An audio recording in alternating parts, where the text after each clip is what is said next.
Isa na namang 2025 movie ang Tagalog recap natin ngayong araw mga Juan. Ito ay ang fantasy mystery film na Ang Wicked for Good.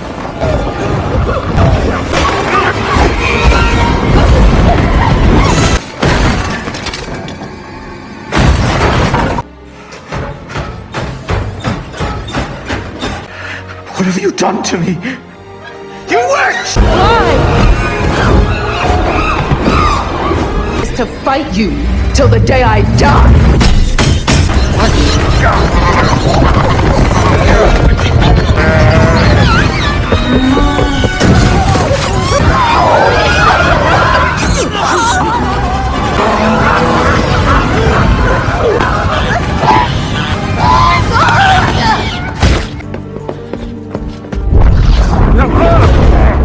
Shush, you get in. What? Get in. Let's go. What? Let's go. Wait! Ang layunin ng channel na ito ay upang mas maunawaan sa Tagalog at mas ma-enjoy ng marami ang mga paborito nilang pelikula at mga palabas sa maiksing oras lamang. Wala po kayong mahahanap ng mga full movie sa channel na ito dahil labag po ang mga ito sa patakaran ng YouTube nang walang hinahawakang copyright.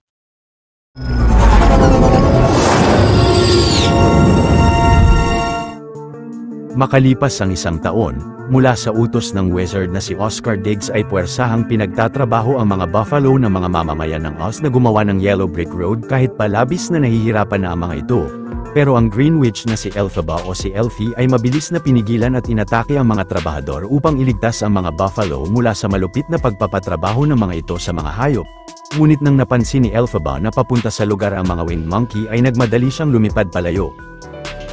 Makalipas ang ilang oras ay mabilis na kumalat sa buong Emerald City ng Oz ang pagbabalik ng berdeng mangkukulam na tinatawag nilang ang Wicked Witch na labis na pinangamba ng lahat. Kalaunan ang Good Witch na si Galinda o si Glinda ay masayang humarap sa mga mamamayan ng Oz at sa kasintahan niyang si Gale Force Captain na si Fiyero. Nagpugay naman ang lahat nang makita ang magkasintahan sa harap ng palasyo. Samantala habang nasa hideout niya sa kagubatan ay naisip ni Elphaba na kapag nabunyag niya ang mga kasinungalingan ng wizard ay tuluyan na itong aalis ng Oz. Maya-maya ay hinarap si Glinda ni Madame Morrible at pinaliwanag nito sa kanya na dahil sa nakaraang pag-atake ng Wicked Witch ay labis na nangamba ang mga tao. Pero gamit ang bagong imbensyon ng wizard na ang Bubble Vehicle at ang wand ni Galinda bilang ang Good Witch ay mas lalong maniniwala sa kanya ang mga mamamayan na nakakalikha siya ng totoong mahika at mapapalakas niya muli ang loob nila. Mula naman sa wand ni Glinda ay naalala niya noong niregaluhan siya ng mga magulang niya ng isang wand sa kaarawan niya. Pagkumpas ni Glinda sa wand ay nagkataon na may lumitaw na isang bahaghari sa Oz na kinamangha ng mga kaibigan ng bata. Pag-alis ng mga kaibigan ni Glinda ay nalungkot ang bata dahil hindi siya makalikha ng totoong mahika pero nasabi ng ina niya na ang importante ay mahal siya ng lahat. Maya-maya sakay ng Bubble Vehicle ay humarap si Glinda sa opening ceremony ng Yellow Brick Road na matagumpay na napaitayo nila. Pagkatapos ay masayang inanunsyo ni na Madame Morrible at ni Galinda sa mga tao ang pagiging engaged nila ni Captain Fiyero na kinagulat ng kapitan habang nagpupugay sa kanila ang mga mamamayan ng Oz. Nang hinikayat naman ni Madame Morrible ang mga tao na lakasan ng loob mula sa pagbalik ng Wicked Witch of the West ay nagkaisa ang mga ito na hilingin kay Glinda na tapusin ang berdeng mangkukulam. Kinausap naman ni Captain Fiyero si Galinda sa backstage at sinabing itigil na ang pagkukunwari na kinamumuhian nila si Elfie. Pagkatapos ay hinikayat ni Fiyero si Glinda na hanapin si Elphaba upang pigilan ang masamang propaganda ng Oz. Ngunit hindi maiwanan ni Glinda ang lugar dahil sa pagmamahal sa kanya ng mga mamamayan at masama ang loob na umalis sa stage ang kapitan. Ilang saglit ay opisyal na binuksan ni Glinda ang Yellow Brick Road ng Oz pero mula sa usok ng mga fireworks nila ay mabilis na sinabi sa lahat ni Elfie na sinungaling ang wizard. Ngunit binago ito ni Madame Morrible at pinalabas na nais patayin ni Elphaba ang lahat. Si Captain Fiyero naman ay inatasan ng mga winged monkey nila na habulin at dakpin sa kalapit na kagubatan ang Wicked Witch pero magaling na nakakaiwas si Elphaba sa mga atake ng mga nilalang. Kalaunan ay habang nagtatago sa isang puno si Elfie ay hinanap siya sa kagubatan ni na Captain Fiyero pero hindi nila makita ang Green Witch sa paligid. Maliit na pabor lang mga Juan, kung mahilig kayo sa mga ganitong Tagalog recap ay huwag niyong kalimutan na mag-subscribe sa channel natin dahil marami pa tayong upload na mga exciting na recap katulad nito. Samantala bilang bagong governor ng Munchkinland ng Oz ay ni-report kay Nessa Rose ng tauhan niya na kailangan niyang pumirma sa Animal Anti-Motility Law. Pinigilan si Nessa ng kasintahan niyang si Bok, ngunit nasabi ng governor na kapag hindi siya pumirma ay iisipin ng mga tao na kasing sama siya ng kapatid niyang si Elphaba. Si Bok naman ay napagdesisyonang makipaghiwalay kay Nessa Rose at umalis na ng Munchkinland. Ngunit nang pasakay na si Bok ng tren ay pinigilan siya ng bantay dahil pinagbabawal ng governor ang mga mamamayan na umalis ng Munchkinland nang walang permiso. Kaya't napilitan si Bok na manilbihang serbidor sa opisina ni Nessa Rose. Maya-maya ay nakita ni Elfie ang mga hayop ng kagubatan na nagsisimula ng umalis ng Oz mula sa isang underground tunnel. Pinaliwanag ni Dulciber kay Elphaba na dahil para sa kanila ay napakamapanganib na ang manatili sa Oz ay napagdesisyonan nilang umalis na sa lugar. Hinikayat naman ni Elfie ang mga hayop na samahan siyang labanan ng wizard, ngunit ang cowardly lion ay binunyag na napag-alaman niyang si Elphaba ang nagbigay ng mga pakpak sa mga unggoy na ngayon ay mga espiya na ng wizard. Dahil sa nalaman ay nagpatuloy ang mga hayop sa pagtahak sa tunnel palabas ng Oz na nakita ng mga winged monkey. Sa sunod na eksena ay binisita ni Elfie si Nessa Rose upang humingi sa kanya ng tulong ngunit pinagpilitan ng kapatid na mas kailangan nito ang tulong niya.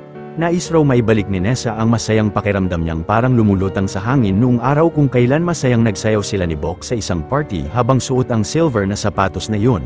Pero naisipan ni Elphaba na gamitin ang Grimmery spellbook niya upang paliparin si Nessa Rose gamit ang sapatos nito na kinatuwa ng kapatid. Ngunit biglang pumasok si Bok at humingi siya ng permiso kay Nessa na makaalis ng Munchkinland.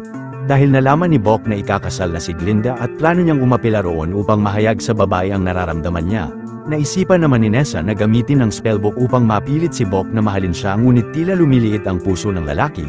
Subalit dahil hindi na matatanggal ang spell ay pinalabas muna ni Elfie si Nessa ng opisina upang maghanap ng iba pang spell na makakaligtas kay Bok. Matapos maligtas ni Elphaba si Bok ay nagpaalam na siya kay Nessa upang pumunta sa kasal ni Glinda.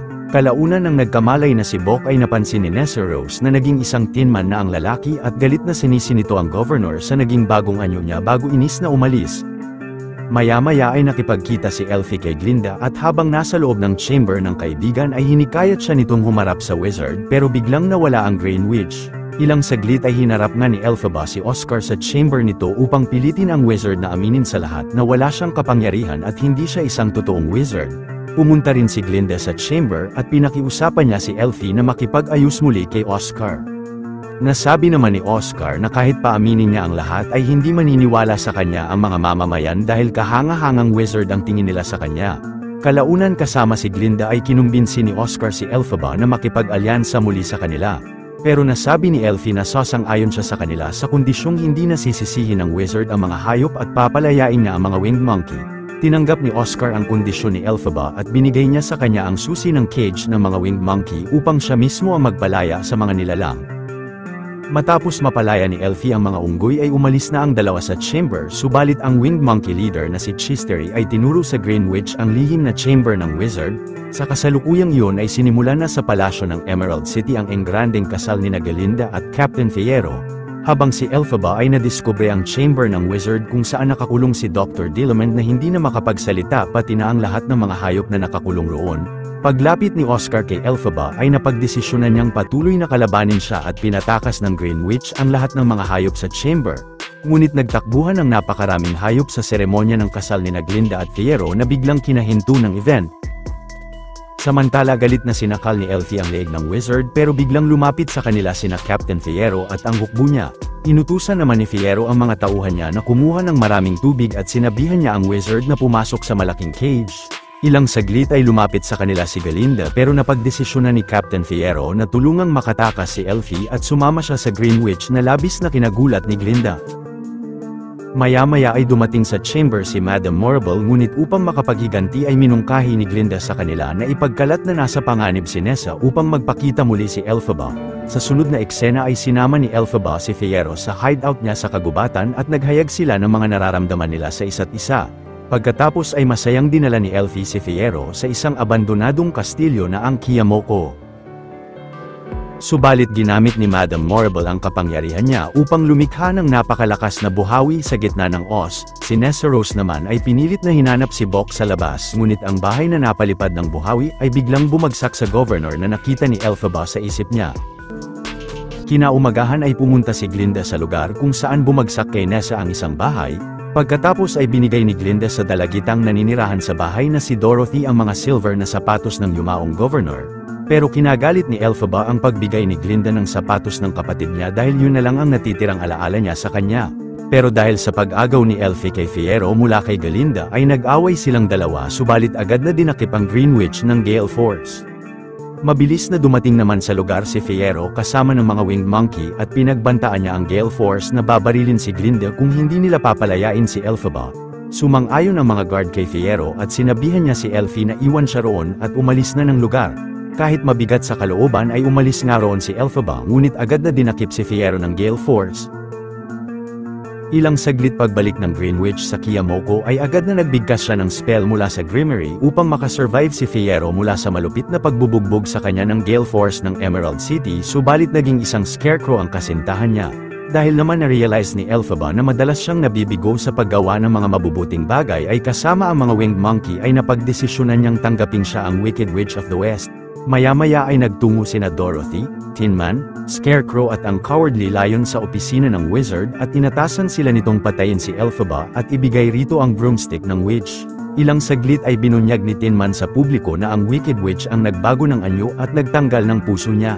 Habang ang Cowardly Lion ay kinidnap ni Elphaba noong bata pa siya kaya't hanggang ngayon ay naging duwag ito at ipinangako nilang tutugisin ang Wicked Witch. Sa sunod na eksena ay inatasan ni Elfie ang mga Winged Monkey na dukutin si Dorothy na agad na ginawa nga ng mga ito at kinulong ng Green Witch ang dalagita sa basement ng Kiyomoko.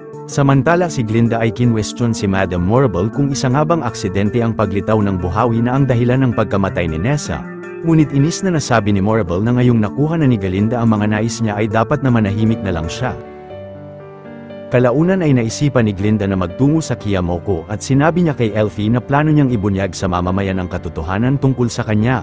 Pero pinigilan si Glinda ni Elphaba dahil posibleng ituring na rin nila siyang masama at dahil kailangang makita nilang siya ang Wicked Witch upang si Glinda ang maging Good Witch sa paningin nila. Pagkatapos ay binigay ni Elfie kay Glinda ang Grimoire Spellbook at upang walang makakita sa kaibigan na nagtungo siya sa Kiyomoko ay pansamantalang tinago siya ng Green Witch sa isang silid. Subalit habang nasa loob ay nakita ni Glinda na nakalabas si Dorothy ng basement at sinabuyan ng dalagita si Elphaba ng tubig na kinalusaw ng buong katawan niya. Agad na kinuha naman ni Dorothy ang broomstick ng Green Witch bago umalis ng Kiyomoko. Kalaunan ay malungkot na lumabas si Glinda upang yakapin ang witch hat ni Elphaba pero binigay sa kanya ni Chistery ang berdeng bote na naitago ng Green Witch. Maya-maya ay binalita ni Glinda sa wizard na patay na ang Green Witch at binigay niya rito ang bote na pagmamay-ari ng ina ni Elphaba. Biglang naalala ni Oscar na yun ang alak na ininom nila noon ng ina ni Elfie at na-realize niyang anak niya pala siya. Pagkatapos ay dahil sa matinding nagawa ng wizard ay sinabihan siya ni Glinda na umalis na ng Oz sa lalong madaling panahon. Makalipas ang ilang oras ay excited na pinakita ni Glinda kay Madame Morrible ang permanenteng pag-alis ng wizard sa Oz.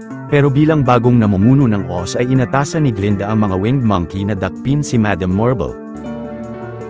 Sa sunod na eksena ay nagsunog si Glinda ng malaking sangang rebulto ni Elphaba sa gitna ng Oz at natanong sa kanya ng mga mamamayan kung kaibigan ba niya si Elphaba. Inamin naman ni Glinda na nakilala niya noon si Elfie sa eskwela. Maya-maya ay binalik na ang animal rights sa Oz at pinasok na muli ang mga hayop sa Emerald City. Samantala bumalik si Fiyero o ang Scarecrow sa Kiyomoko at makikitang pineke pala nila ang pagkamatay ni Elphaba. Pagkatapos ay napagdesisyonan ng magkasintahan na umalis ng Oz. Sa huling eksena ay labis na nagulat si Glinda na biglang nag-activate ang Grimoire para sa kanya. Dito na nagwawakas ang istorya ng pelikula. Kung natuwa at nagustuhan nyo ang ating tinampok na pelikula ngayong araw ay maaari nyo rin panuorin ang iba pang mga Tagalog recaps natin sa main page ng ating channel, at syempre huwag nyong kalimutan na mag-like, subscribe at mag-hit ng notification bell dahil marami pa tayong tatampok na exciting na mga pelikula sa mga susunod na linggo. See you on the next one mga huwan!